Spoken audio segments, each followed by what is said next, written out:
श्री गणेशाय नमः. श्री स्वामी समर्थ.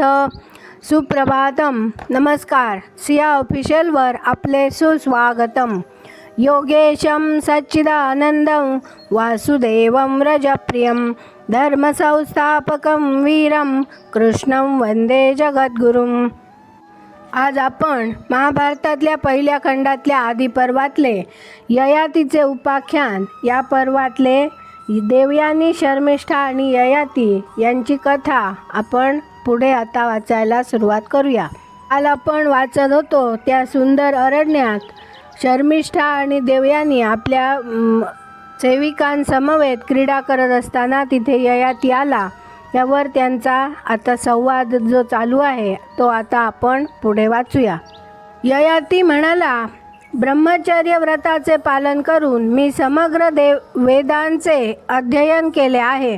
मी एका श्रेष्ठ राजाचा पुत्र आहे. मी स्वतःही राजा आहे आणि ययाती हे माझे नाव सर्व जगात विख्यात आहे. यावर देवयानी म्हणाली, कोणत्या निमित्ताने तू या ठिकाणी आला आहेस? एखाद्या जलचर प्राण्याची शिकार करण्यासाठी की एखाद्या हरिणीची शिकार करण्यासाठी? ययाती म्हणाला, हे कल्याणी, एखादा मृग मारण्याच्या इच्छेने मी इथे आलो हे खरे आहे. आत्ता मी या ठिकाणी आलो आहे तो पाणी शोधण्यासाठी. खरे म्हणजे मी फार दमलो आहे, म्हणून येथून जाण्याची मला परवानगी दे. देवयानी म्हणाली, राजा, तुझे कल्याण असो. एक सहस्त्र दासी आणि एक सहस्त्र कुमारी यांच्या समवेत आणि माझी प्रत्यक्ष दासी असलेल्या या शर्मिष्ठे समवेत मी तुझ्या अंकित झाले आहे. यापुढे तू माझा मित्र हो आणि पतीही हो. ययाती म्हणाला, शुक्राचार्यांच्या कन्ये, मीही तुझे कल्याण चिंतितो.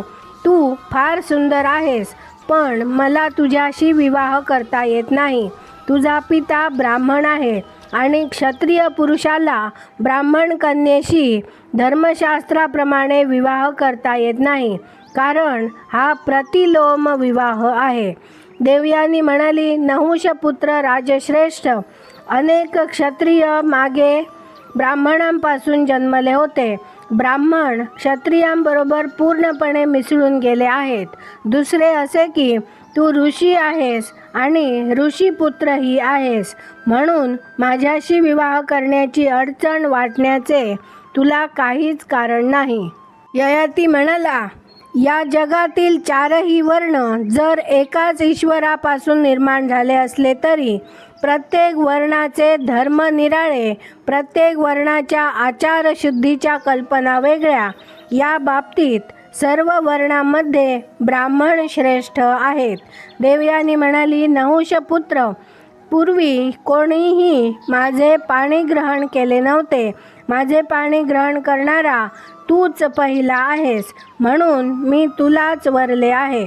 जो स्वतः ऋषी आहे किंवा ऋषीचा पुत्र आहे त्याने माझे पाणी ग्रहण पूर्वीच केले असल्यामुळे माझ्यासारख्या अभिमानी स्त्रीच्या हाताला अन्य पुरुषाच्या हाताचा स्पर्श सहन कसा बरे होईल?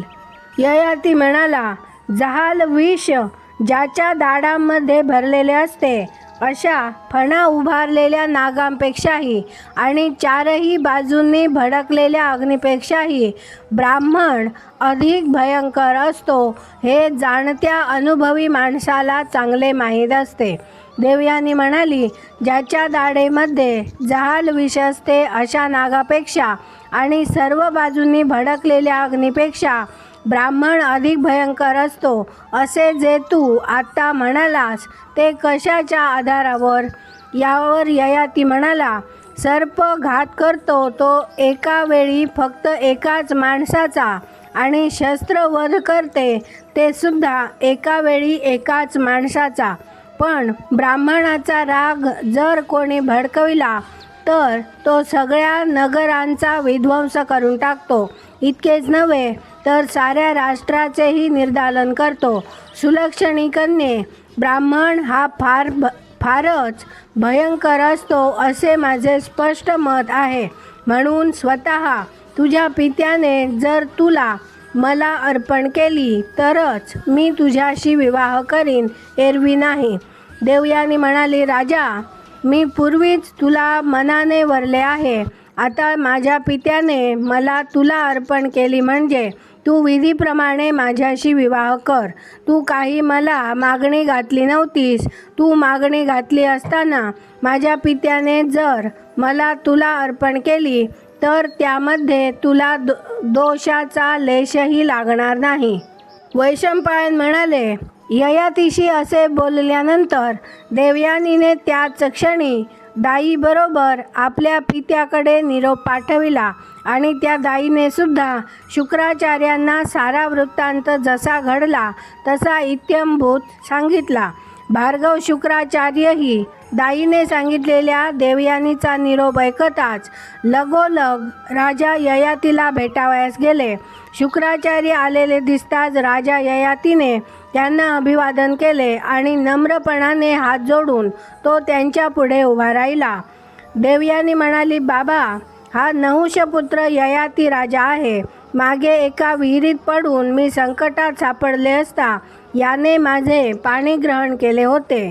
म्हणजे माझा हात धरून मला विहिरीतून त्याने बाहेर काढले होते. मी तुमच्या पाया पडते, यालाच तुम्ही मला अर्पण करा. जगात याच्याशिवाय अन्य कोणाही पतीशी मी विवाह करणार नाही. यावर शुक्राचार्य म्हणाले, वीरश्रेष्ठ ययाती, या माझ्या कन्येने तुझ्याशीच विवाह करण्याचा निश्चय केला आहे. नहुषपुत्रा, मी माझी कन्या तुला अर्पण करीत आहे. तिचा तू स्वीकार कर आणि तिला आपली पट्टराणी कर. ययाती म्हणाला, महानुभाव शुक्राचार्य, आपल्या म्हणण्याप्रमाणे मी जर देवयानीशी विवाह केला तर मला वर्णसंकराचा दोष लागण्याची भीती आहे. हा दोष मला लागू नये एवढी माझी आपल्याशी प्रार्थना आहे. शुक्राचार्य म्हणाले, वर्णसंकराचा दोष तुला लागणार नाही. तुला पाहिजे असेल तर तो वर माझ्याकडून मागून घे आणि या विवाहाच्या बाबतीत तू मनात कसलीही खंत बाळगू नकोस. यदाकदाचित आपल्याला काही पाप लागेल अशी जर तुला भीती वाटत असली तर त्या पापाचे निरसन करण्यास मी समर्थ आहे. या माझ्या लावण्यवती देवयानीचा धर्मविधीला अनुसरून तू पत्नी म्हणून स्वीकार कर आणि हिच्यावर तुझी प्रीती अखंड एकनिष्ठ राहू दे. तसेच ही वृषपर्व्याची कन्या शर्मिष्ठा, हिलाही तू नित्य आदराने वागव.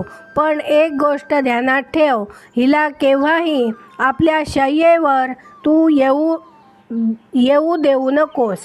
वैशंपायन म्हणाले, शुक्राचार्य याप्रमाणे बोलल्यावर राजा ययातीने त्यांना प्रदक्षिणा घातली आणि धर्मशास्त्रात सांगितल्याप्रमाणे त्याने देवयानीशी मंगल विवाह केला.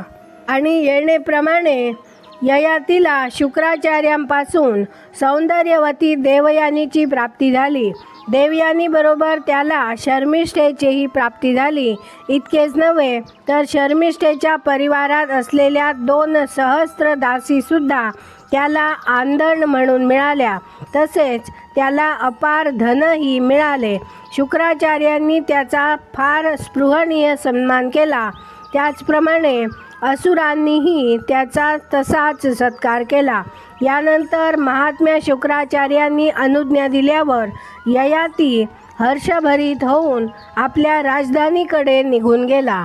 आज आपण इथे थांबूया. माझ्या सिया ऑफिशियलला सबस्क्राईब केले नसेल तर कृपया आत्ताच सबस्क्राईब करा आणि दररोज महाभारत कथा ऐकण्याचा आनंद अवश्य घ्या. बाजूच्या बेलवर क्लिक करून लाईक करायला विसरू नका. शेअर करा, कमेंट करा आणि राधे राधे लिहायला विसरू नका. धन्यवाद. जय श्री कृष्ण.